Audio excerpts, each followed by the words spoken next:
فيلمنا بيبتدي بتشان وبنشوفه وهو بيحاول يعدي من وسط جدران فيها أسنان حادة، وبيبقى باين عليه إنه مقاتل قوي محترف. وبنشوف الجدران وهي بتتقفل عليه لكنه بيفضل يقاوم، ولكن مش بيستمر في المقاومة كتير وبيتقفل عليه الجدار. وبيرجع بينا الزمن وبنشوف قائد صيني وبيكون اسمه لي مون، ولي مون بيدي أمر لجنوده إنهم يهجموا على بيت وبيكون موجود فيه مينج، وبنعرف إن مينج هو أبو تشان. ولما بتوصل العصابة بتكسر البيت وبتبقى عايزة تقتل مينج وابنه تشان، وابنه تشان اللي بيكون طفل وقتها، وبتحصل بينهم معركة كبيرة. لكن مينج بيكون مقاتل قوي وبيقدر يدافع عن ابنه، وبعدها بياخد ابنه وبيهرب بيه عند صديقه يانج، وبيطلب من صديقه انه يحتفظ بالطفل تشان لان عارف ان لي مون مش هيسيبه وهيفضل يطارده. فبيوافق يانج وبيخلي معاه الطفل تشان. وبيمر الوقت وبنشوف يانج وهو بيعتني بتشان وبيمرنه تمرينات صعبة جدا علشان يبقى مقاتل قوي.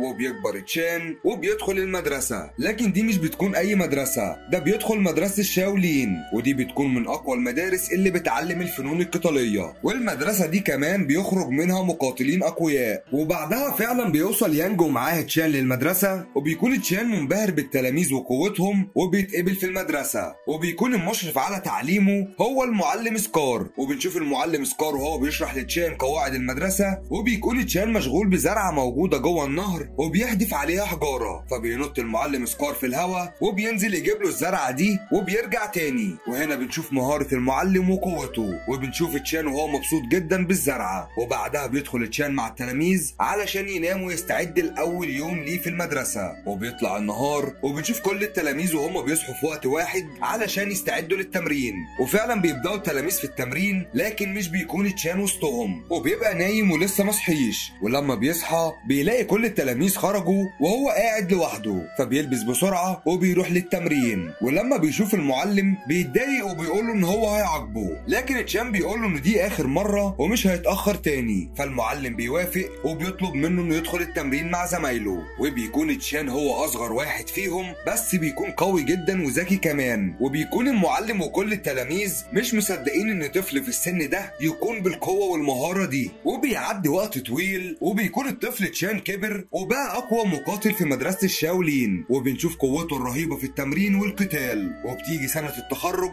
وبنشوف المعلم اسكار اللي بيكون جامع تلاميذه وبيقول لهم على اخر اختبار، وبيعرفهم انهم لو نجحوا في الاختبار ده هيتخرجوا. والاختبار بيكون انهم يدخلوا 3 اوض، كل اوضة اخطر من التانية. لكن قبل ما يدخلوا الاوضة دي لازم يعدوا بكام اختبار الاول، واللي هينجح هو بس اللي هيدخل الاوضة دي. وبنيجي الاول تحدي واللي بيقوم بيه تشان، والتحدي بيكون عبارة ان هو يقف جوه جرس كبير ويستحمل صوته لاطول فترة ممكنة. وبنشوف تشان وهو بيقوم بالاختبار، وبيكون المعلم سكار مبسوط جدا بثبات تشان. وبعدها بنشوف 2 من اصحاب تشان وهم بيفشلوا في الاختبار، وهنا بنعرف قد ايه الاختبار كان صعب جدا. وبعدها بنشوف تشان بيستعد علشان يدخل الغرفة الثالثة، وبيكون فيها فتحات صغيرة وبيبقى باين على تشان انه مش خايف، لكنه بيتفاجئ باسهم بتضرب عليه من كل الفتحات دي في نفس الوقت. لكن تشان بيقدر يتفادى الاسهم دي بكل مهارة، وبعدها بيقفل كل الفتحات دي، وبكده بيعدي اول غرفة. ولما بيوصل للجزء الثاني بنشوف الجدار اللي كان موجود في البداية، وبنشوف تشان وهو بيقاوم وبيستخدم مهارته وقوته لحد ما بيقدر يخرج من الجدار. وبكده بيوصل تشان للغرفة الثانية، لكن هنا بيبقى مسموح لتشان انه يختار واحد بس يساعده، فبيختار زميله تامبو. وبيدخل تشان وتامبو للغرفة الثانية وبيهجم عليهم مقاتل مصنوع من الحديد وبيكون قوي جدا. وتشان وتامبو مش بيكونوا قادرين يهزموه، ولكن فجأة بيهجم عليهم مقاتل تاني بيكون مصنوع من الحديد هو كمان، ومش بيكون قدامهم غير انهم يهربوا او يموتوا. وبعدها بتزيد المشكلة وبيهجم عليهم مقاتل تالت،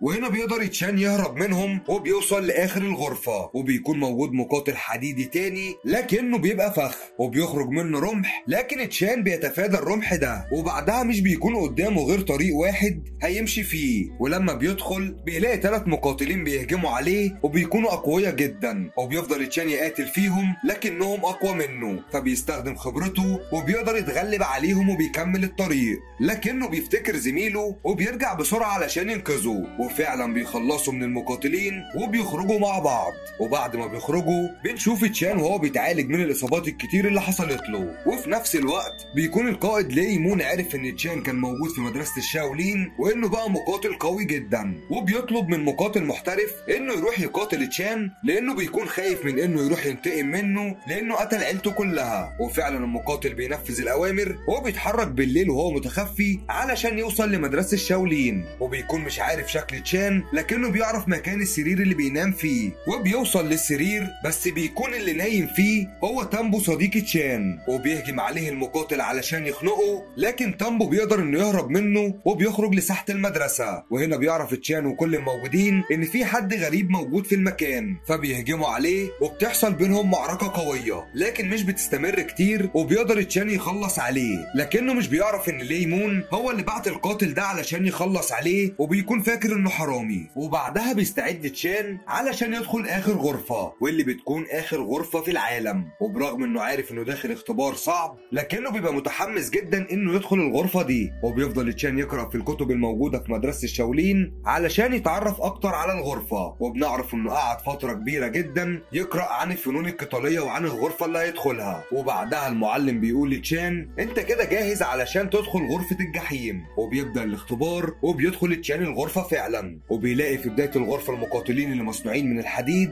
وبيبدأ يقاتل فيهم لكنهم بيكونوا اقوى بكتير من المرة اللي فاتت. وبيقع تشان على الارض لكنه بيفضل يقاتل، وبعدها مش بيقدر يهرب منهم، بس بيكون تشان قرا عن المقاتلين دول وبيقدر انه يتغلب عليهم، لكن المرة دي مش يتغلب عليهم بالقوة بس لكن يتغلب عليهم بالعلم كمان. وبعدها بنشوف تامبو وهو في قتال مع مقاتل اسمه الذئب الذهبي، وبيكون اقوى بكتير من تامبو، وبيكون المطلوب من تامبو انه يتحمل كل الضربات علشان يكمل مع تشان. وفعلا بيقدر تامبو يتحمل وبيدخل مع تشان لاخر جزء في الغرفة، وبيتقفل الباب، وبيكون مطلوب من كل واحد فيهم انه يفتح الباب بقوته ويهرب بسرعة قبل ما الباب يتقفل. فبيقدر تشان انه يفتح الباب ويعدي من تحته بسرعة، وبيجي الدور على تامبو وبيقدر بعد معاناة انه يعدي من الباب، وبيوصلوا هما الاتنين لاخر اختبار، وبيكون مطلوب منهم انهم يحركوا النار من مكانها، وده علشان يتفتح الباب ويقدروا يخرجوا. وبيبدأ تشان يحرك النار وبيبقى باين عليه الألم لكنه بيقدر يقاوم وبيعدي، وبعدها بيعدي من بعده صديقه تامبو، وبكده بيكون تشان وتامبو قدروا يخرجوا من اخطر 3 غرف في العالم، وبيثبتوا انهم مقاتلين اقوياء، وبيقدروا كمان انهم يتخرجوا من مدرسة الشاولين.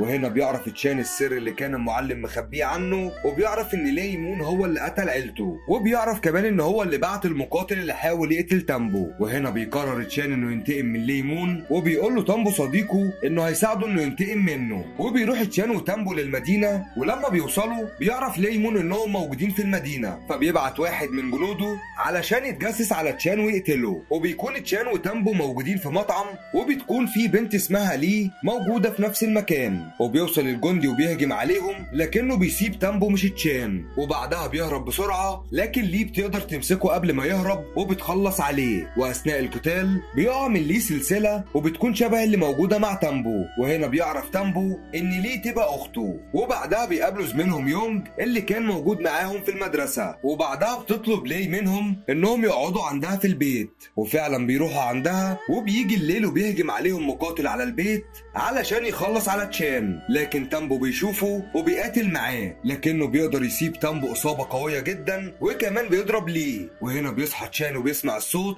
وبيهجم على المقاتل وبيقدر يضربه، لكنه بيكتشف انه يونج زميلهم، وبيسألوا تشان هو عمل كده ليه، وبيعرفوا ان لي مون طلب منه انه يقتله او هيقتل عيلته لو ما عملش كده. وبعدها بيعرفهم يونج على مكان لي مون، وبيجي الصبح وبنشوف جنود لي مون وهم بيهجموا على تشان وصديقه، وبتقوم بينهم معركة قوية، وبيكون لي مون موجود وبيتفرج على الجنود وهم بيقاتلوا تشان، لكن تشان بيكون قوي جدا وبيقاتل جنود لي مون بشراسة، وبيقدر تشان وتامبو ولي يخلصوا على كل الجنود وبيهجموا على لي مون. لكن هنا بقى لي مون بيكون مقاتل قوي وبيخرج سيفه وبيهجم عليهم، ولما بيشوف تشان وهو بيهجم عليه بيضربه بالسيف بتاعه، وهنا بيتصاب تشان إصابة خطيرة، لكنهم بيقدروا يخلصوا على لي مون وبينتقموا منه. لكن بعدها بتحصل حاجة حزينة وبيموت تشان، وتامبو بياخد جثة صديقه تشان علشان يرجع بيها لمدرسة الشاولين.